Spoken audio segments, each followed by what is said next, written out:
За одоо зарим гишүүд маань өөрсдөө хууль тогтоох засаглалт байж хуулиа өөрчлөх бүрэн эрх нь байж бус руу буруугаач ихэд гараа явж байгаа жишээтэй л байна. Бид нэг зүйлийг их сайн бодох хэрэгтэй байна л да. Хуулийн дээр асуудал байгаа байхгүй юу?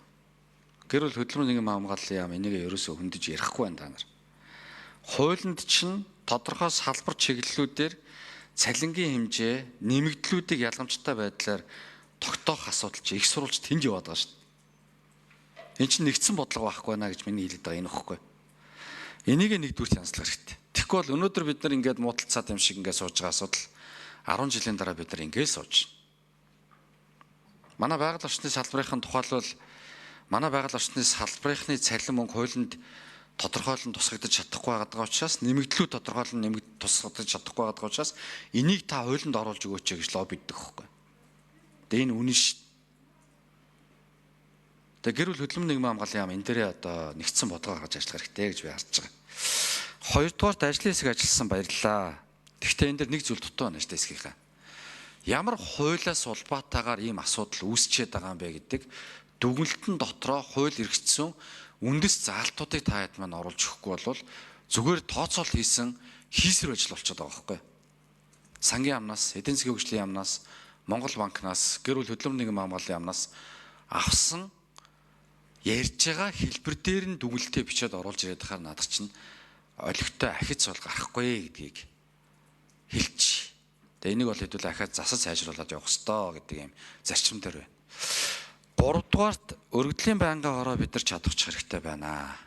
Одоо бид нар энд ямар шийдвэр гарсан төсвийн байнгын хороон дээр магадгүй очиод ундаг.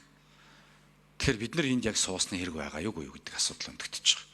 Тэгэхээр энэ дээр шаардлагатай тохиолдолд өргөдлийн байнгын хороон дээр энэ орж ирсэн асуудалтай холбоотойгоор хууль эрхцсэн хувьд магадгүй байнгын хороон дээр бид нар дэд ажлын хэсэг байд юм уу гаргаад эрхцсэн өөрчлөлтийг хийх асуудлуудыг бид нар энэ дотроо ярьж эцэлж явмаар байна. Тэгэхгүй бол орж ирсэн өргөдлийг хилэлцсэн болоод дөрвөлжин ширээ тойрч суугаад хайрын цагаа бараад дараа нь бид нар дэмжсэн штэ. Төсвийн байнгын хороо дэмжээгүй штэ. Мэргэжлийн байнгын хороо дэмжээгүй штэ гэхэд амийг хаагаад ажил оромтсон хэлбэртээр яваад амирг байна. Энийг би бас одоо бид нар манлайлаа авч хийх ёстой болов уу гэж харж байгаа. Дөрөвдүгээрт би төрийн байгууллагуудаа шүүмжлэлтэй хандж байгаа. Би өөрөө одоо төрийн байгууллагараас олон жил явсан. Нөгөө гөлөг төрүүлж байгаа юм шиг л хариулсаар л та бүхэн он цагийг үтсээр л байна. Ахмадуудын чинь амьдрал муцаар л байна. Яг нэг үйлэхэд бид нар ажил хийж байгаа хүнийг тэтгэврт гаргахад нь шууд ядуурлын доод түвшин рүү оруулж байгаа шүү дээ. Энэ үнэн шүү дээ. Яаж наад тэтгэврээр чинь хүн амьдрах юм бэ? Анхдагч хэрэгцээгээ хангаж чадахгүй түвшинд байна шүү дээ. Идэх уух юм авч чадахгүй байна. Дулаан байж чадахгүй байна.